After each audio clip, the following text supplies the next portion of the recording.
जाते हैं तो मतलब सपोर्ट मिलता है कि हाँ आप फिर से खड़ा होइए। लोग ही कहते हैं कि फिर से खड़ा होइए, आपको हम लोग फिर से जिताएंगे, आपने बहुत काम किया है। आप देखिए, बतौर मुखिया अगर बनेंगे तो हम तो करेंगे ही करेंगे, लेकिन मेरा भी एक समय सीमा रहेगा कि हम 200 फीट 250 फीट इसी हिसाब से करेंगे। ऐसा नहीं है कि पंचायत में अगर दूर से लगता है कि सिटी है तो अंदर जाके थोड़ा जानकारी भी ले कि किस तरह का सिटी है। मैंने 8 महिलाओं को, विधवा महिलाओं को आवास दिया। देश को चलाने के लिए प्रधानमंत्री होते हैं, राज्य को चलाने के लिए मुख्यमंत्री, और एक गांव, एक पंचायत को चलाने के लिए मुखिया होती है। नमस्कार, आप देख रहे हैं जनचर्चा टीवी और मैं हूं आपके साथ अनु। झारखंड में लगभग पंचायत चुनाव की सुगबुगाहट आ चुकी है। उसी सिलसिले में आज हम निकल चुके हैं पंचायत चुनाव को लेकर मुखिया से बात करने के लिए। तो आज हम मौजूद हैं रातू के पूर्वी क्षेत्र में और हमारे सामने मौजूद है पूर्वी क्षेत्र की मुखिया। आज हम उनसे बात करेंगे। बातचीत के दौर में ये जानेंगे कि 2014 के बाद अब झारखंड में पंचायत चुनाव दस्तक दे रहा है। उसी सिलसिले में हम इनसे बात करेंगे। नमस्कार, हमारे चैनल में आपका बहुत बहुत स्वागत है। आपको भी, जनचर्चा टीवी को भी आपको बहुत बहुत स्वागत है मेरे तरफ से। तो सबसे पहले हम आपसे ये जानना चाहेंगे कि आप एक महिला हैं और बतौर आप अभी पूर्वी रातू की मुखिया भी हैं, तो आप एक महिला भी हैं, एक मुखिया भी हैं। आप दोनों को किस तरह से मैनेज करती हैं, संभालती हैं, कामकाज को देखती हैं? बहुत मुश्किल होता है, लेकिन एक मुखिया का दायित्व लेने के बाद स्थिति और जवाबदेही, बहुत सारी जिम्मेदारी आ जाती है कंधे पर। उसको देखते हुए मतलब काम को करना पड़ता है। और जहाँ तक रहा सवाल महिला होने के नाते, हम नहीं मतलब सोचते हैं ऐसा कि महिला कुछ नहीं कर सकती है। महिला सभी कुछ कर सकती है। आज देखिए, आज हम मुखिया हैं, आप एक रिपोर्टर हैं, फिर और भी देखिए क्या क्या नहीं महिला कर रही है। मतलब महिला को मतलब निम्न दृष्टि से जो देखते हैं उनका देखना गलत है, क्योंकि महिला आज सभी कुछ कर सकती है। और यही दायित्व को लेकर हम आगे बढ़े और अपना पंचायत को 5 सालों से अच्छे से चलाए। झारखंड में 2014 में मुखिया का चुनाव हुआ था। उसके बाद अब आ चुका है साल 2021। अब मुखिया चुनाव आने वाला है। तो अगले आने वाले इन 5 सालों में आप खुद को कहाँ पर देखती हैं? जैसे कि अब 5 साल हम लोग का बीत गया, 1 साल एक्स्ट्रा हम लोग को दिया गया काम करने के लिए। कोरोना का जो महाकाल चल रहा था, उस समय स्थिति ऐसी भयावह हो गई थी जिससे कि लोगों को निकलना मतलब सारी चीज़ की परेशानी हो रही थी, इसलिए बढ़ाया गया। सरकार को धन्यवाद भी देते हैं कि इस मतलब महामारी में चुनाव नहीं करवा के अच्छा काम किए। लेकिन अभी जैसे चुनाव का दौर आ रहा है, अब ये लिस्ट भी निकल गया है कि हम लोग मतलब कौन से मतलब प्रत्याशी लड़ सकते हैं, कौन सा सीट रिजर्व है, क्या है, ये सारा चीज़ निकल चुका है। लेकिन यही अभी डेट नहीं निकला है। मतलब दिसंबर में बोला जा रहा था कि चुनाव होगा, लेकिन अब सुन रहे हैं कि चुनाव अभी बिल्कुल नहीं होगा। सरकार आपके द्वार का जो प्रोग्राम है सरकार के तरफ से, वो प्रोग्राम हो रहा है, उसके बाद ही प्रोग्राम होगा, मतलब चुनाव का घोषणा होगा। तब तक मतलब इस 5 साल में अब हम इतना काम किए हैं, तो मुझे लगता है कि अगले 5 साल में भी मैं एक बार फिर से मुखिया बनूं और अपने क्षेत्र को आगे बढ़ाऊं। आपने कहा कि सरकार ने हमें 1 साल ज़्यादा दिया, तो इन 6 सालों में आप अपना ऐसा कोई 6 काम बता सकती हो जो बिल्कुल पूरी तरह से हुआ हो? हाँ, बता सकते हैं। हमारे क्षेत्र में सिटी से सटा हुआ है, रातू सिटी बोला जाता है। यहाँ शौचालय नहीं दिया जा रहा था, लेकिन हम लोगों के प्रयास से शौचालय यहाँ दिया गया और यहाँ प्रत्येक घर में शौचालय है। अभी आप तालाब की ओर जाइएगा तो आपको कहीं भी गंदगी नज़र नहीं आएगी। ये काम हो गया। इसके साथ साथ एक बार हम लोगों ने अपने क्षेत्र में तालाब के बारे में लेकर एक चर्चा हुआ था कि हम लोग मतलब तालाब को बिक्री किया जा रहा है। इस विषय पर हमने पूरा गांव को संगठन बना के एक रैली निकाला था, जिसमें कि हम लोग को सफलता मिला और उस ज़मीन को, तालाब के ज़मीन को नहीं बेचा गया। और इसके साथ साथ राशन कार्ड संबंधी भी एक बार हम लोगों ने जुलूस निकाला था, पूरा गांव को लेकर नेतृत्व करते हुए बिजली विभाग और ब्लॉक को घेराव किया था, जिसके कारण मतलब उस समय मेरा लगभग 150 कार्ड तुरंत में लोगों का बन गया था। और बिजली में था कि इधर क्षेत्र नीचे तरफ में कांटाबारी एक जगह है, वहाँ पर पोल का समस्या था, ट्रांसफार्मर का समस्या था। वो समस्या को हमने दूर किया और 2-3 जगह नया ट्रांसफार्मर लगा के नया पोल खुटा तार उर लगवा के मतलब लाइट का व्यवस्था किए। और पंचायत में हमने प्रत्येक पोल खुटा में स्ट्रीट लाइट जो सरकार की तरफ से हम लोग को दिया गया था, वो लाइट को भी हमने लगाया, जिससे कि अभी वो मतलब पूरे पंचायत में जगमगा रहा है। और इसके साथ साथ रोड नाली का तो खैर काम कर ही रहे थे। बीच में कोरोना काल आया तो उसमें बीच में काम रुक गया था, फिर अभी काम हुआ तो कुछ काम हमने किया। जितना पैसा था जितनी राशि थी उस राशि को मैंने खर्च किया विकास के कार्य में। जैसे आपको तो पता ही होगा कि प्रधानमंत्री आवास योजना क्या है, तो रातू के इस पूर्वी क्षेत्र में कितने लोगों को लगभग प्रधानमंत्री आवास योजना का लाभ मिला है? कुछ आंकड़ा के साथ आप बता सकते हैं? यहाँ प्रधानमंत्री आवास योजना सबसे पहले तो एसएससी डाटा जो यहाँ सब पंचायत में किया गया, उस पंचायत में मतलब मेरे पंचायत में एसएससी डाटा में किन्हीं का नाम नहीं था, जिससे मैं बहुत रुष्ट थी कि मेरे पंचायत में जब सर्वे हुआ 2000 में सर्वे हुआ था, तो उस समय का सूची में जब उस समय आवास नहीं था, सबके मिट्टी के घर थे, लेकिन अभी तो लगभग सब बना लिए हैं। लेकिन उस समय सर्वे में अब जब 0 दिखा रहा है, तो फिर पता नहीं क्यों कैसे सर्वे किया गया जो मेरे मतलब एसएससी डाटा में एक भी लोगों का नाम नहीं आया। लेकिन फिर भी हमने भीमराव अंबेडकर जो आवास योजना होता है जो विधवाओं के लिए दिया जाता है, उसमें मैंने 8 महिलाओं को, विधवा महिलाओं को आवास दिया।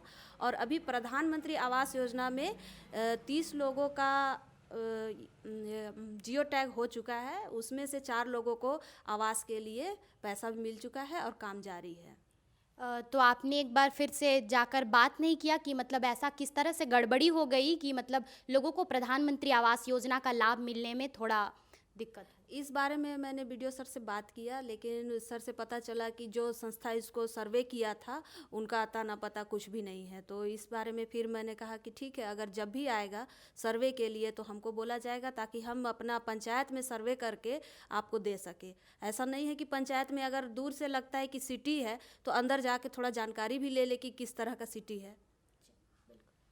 और जैसे कुछ दिन क्या कल ही हमने दिखाया था कि जैसे बुजुर्ग माता पिता होते हैं, उन्हें रास्ते पर लोग छोड़ देते हैं, लेकिन सरकार उनकी भी सुविधा करने के लिए पेंशन के लिए कार्ड बनवाती है। क्या आपके क्षेत्र में ऐसा कुछ है?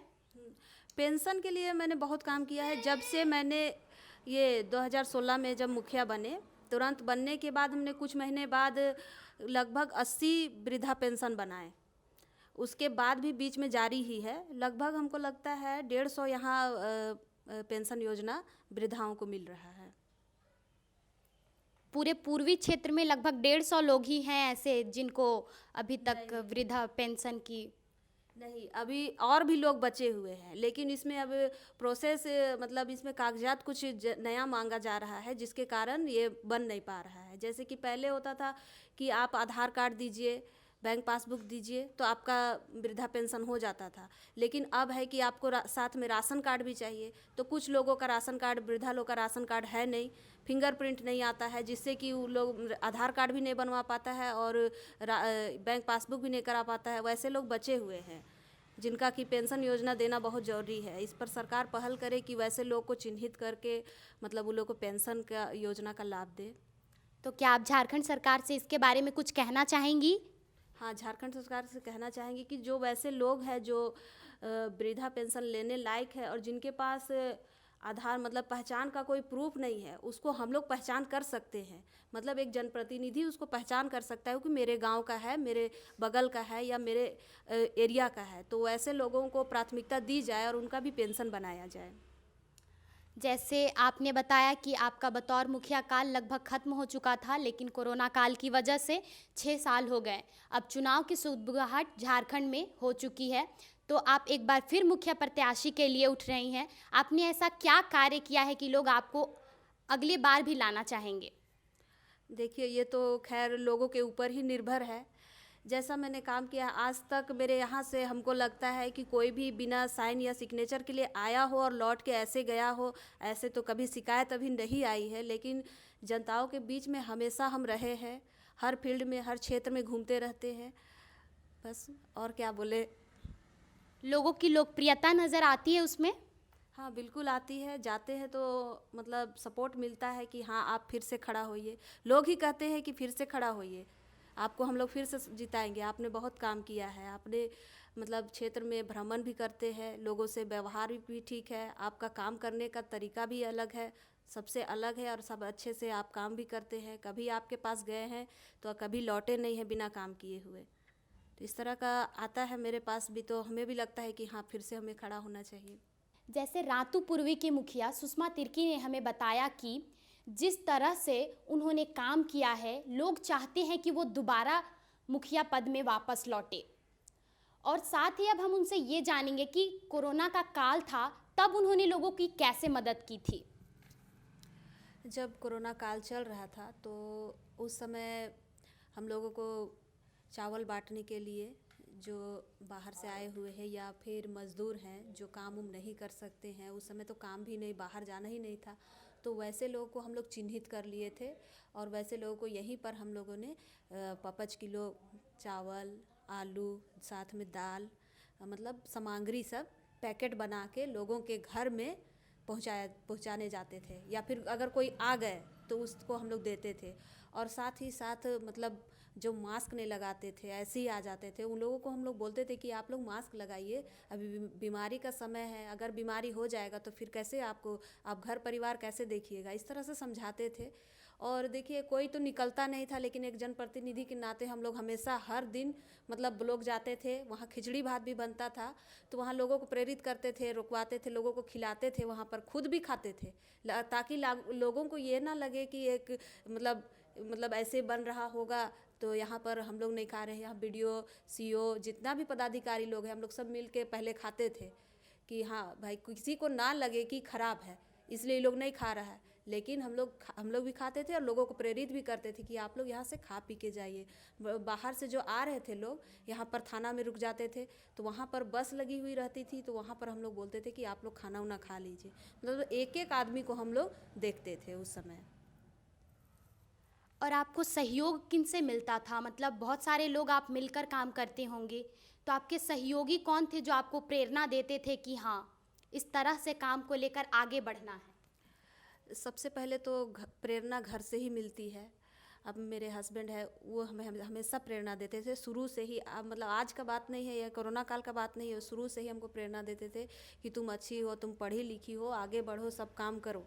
तो जैसे कोरोना काल आया तो हम लोग दोनों हस्बैंड वाइफ और उनके दोस्त थे, और मेरे भी कुछ मित्र, लेडीज़ मित्र थे, वो लोग दोनों हम लोग मिल के सबको यहीं पर बुला के, वो लोग भी ऐसा नहीं सोचते थे कि हाँ भाई कोरोना है या थी, अपना सावधानी से हम लोग सारा चीज़ काम करते थे सब मिल के। तो जैसे सिर्फ राशन कार्ड वालों को ही राशन मिलता था, या फिर जितने लोग भी थे जो काम से वंचित हो गए थे, उन सभी लोगों को? राशन कार्ड वालों को तो ऐसे सरकार दे ही रही थी, लेकिन जिसको नहीं मिलता है वैसे लोगों को दिया जा रहा था। हम आपसे एक और सवाल पूछना चाहेंगे। जैसे कि जब आप मुखिया पद के लिए चयनित की गई थी, उस वक्त बीजेपी की सरकार थी, लेकिन इन 2 सालों में हेमंत सरकार, JMM की सरकार झारखंड में प्रस्थान कर चुकी थी। उसके बाद से क्या आपको ऐसा लगा कि काम में कुछ बदलाव आया या फिर चीज़ें कुछ बदल गई? चीज़ें तो वैसे बदली नहीं है, जो है सो है, लेकिन 2 साल जो चला कोरोना काल, उसमें सरकार भी परेशान रही, ऐसी बात नहीं है। 5 साल उधर बीजेपी की सरकार रही, उन्होंने भी काम किया, लेकिन अभी 2 साल में देखा जाए तो कोरोना का काल ऐसा हावी था सभी में कि कोई भी काम क्षेत्र पर नहीं हुआ। लेकिन अब धीरे धीरे कोरोना काल ख़त्म हो रहा है, तो सरकार को इस पर ध्यान देना चाहिए कि अब मुझे भी काम करना है, सरकार को अपना काम दिखाना चाहिए, रुझान देना चाहिए लोगों की तरफ, जनताओं की तरफ। जो जो वादा किया है उन्होंने, उस वादे को पूरा करना चाहिए। रातू में जो केशव नगर का जो एक रास्ता है, मार्ग है, उसके लिए बड़े बड़े मीटिंग हुए, पर आज तक वो मार्ग बन नहीं पाया, इसका कारण क्या था? देखिए, कारण देखिए, वहाँ पर केशव नगर में हमने भी 2 रोड बनवाया है, गली में है अंदर, वहाँ भी स्थिति बहुत ख़राब था, मैंने बनवाया। लेकिन केशव नगर में 2 बार 3 बार मीटिंग हुआ, मीटिंग में हम भी शामिल थे, विधायक जी को भी बुलाया गया, साथ में बैठ के हम लोग बात भी किए और नापी भी हुआ। तो विधायक जी मतलब टेंडर में डाले हुए हैं, बातचीत हो रही है, टेंडर में डाले हुए हैं, जैसे टेंडर में आ जाएगा रोड, तो रोड पूरा 1 किलोमीटर पूरा बन जाएगा। तो हम लोग वहाँ पर लोगों को आश्वासन भी दिया, विधायक द्वारा भी आश्वासन दिया गया और हम भी बनाने का कोशिश कर रहे थे। लेकिन हम लोग का फंड में होता है कि आप 2 से 250 फीट बना सकते हैं, उससे ज़्यादा आप कर नहीं सकते हैं। तो हमारा 11 वार्ड है, तो 11 वार्ड में हमको देखना पड़ता है, मतलब राशि का भी अभाव रहता है। इस कारण हमने छोटा छोटा करके 2 रोड वहाँ पर बनवाए हैं। और रहा सवाल उस रोड का, तो उस रोड बहुत ही ख़राब रोड है, आदमी जाएगा तो वहाँ पर बहुत दिक्कत होता है। लेकिन विधायक जी भी इस पर लगे हुए हैं और हम लोग भी लगे हुए हैं और वहाँ के जनताओं से बार बार भेंट मुलाकात भी होते रहती, इस विषय पर चर्चा भी होती है कि किस तरह से इसको जल्दी से जल्दी बनवाया जाए। बार बार हम लोग फ़ोन भी करते हैं और मतलब इस विषय पर पूरा चर्चा हो रही है कि जल्द से जल्द बनाया जाए। तो आपको क्या लगता है, अगर बतौर आप अगली बार मुखिया बनती है तो उस रास्ते को क्लियर कर देंगी? देखिए, बतौर मुखिया अगर बनेंगे तो हम तो करेंगे ही करेंगे, लेकिन मेरा भी एक समय सीमा रहेगा कि हम 200 फीट 250 फीट इसी हिसाब से करेंगे। अगर विधायक जी बनाते हैं तो एक बार में पूरा 1 किलोमीटर आपका बन जाएगा, और हम बनाते हैं तो 200 फिर 200 फिर 200, मतलब पार्ट बाई पार्ट करके मतलब बनाना पड़ेगा। लेकिन कोशिश रहेगा कि अगर हम बनते हैं फिर से, तो हम फिर से बनाएंगे उस रोड को। उसके लिए हम आपको ढेर सारी शुभकामनाएं देते हैं। जैसा कि आप लोगों ने सुना रातू पूर्वी की मुखिया सुषमा तिर्की को, उन्होंने बताया कि अगर वो बतौर अगली बार भी मुखिया पद के लिए चयनित की जाती हैं तो वो और भी कई समस्याएं हैं जिनका हल करने को तैयार बैठी हैं। आपको ऐसे ही हम झारखंड में आने वाले पंचायत चुनाव के लिए हर गांव में ले चलेंगे, हर मुखिया से आपकी बातचीत कराएंगे, उनके कार्यकाल के बारे में बताएंगे और उनके कार्य क्या हो चुका है, क्या होने वाला है और क्या होगा, इन सभी से आपको रूबरू कराएंगे। तब तक आप हमारे साथ बने रहिए और देखते रहिए जनचर्चा टीवी।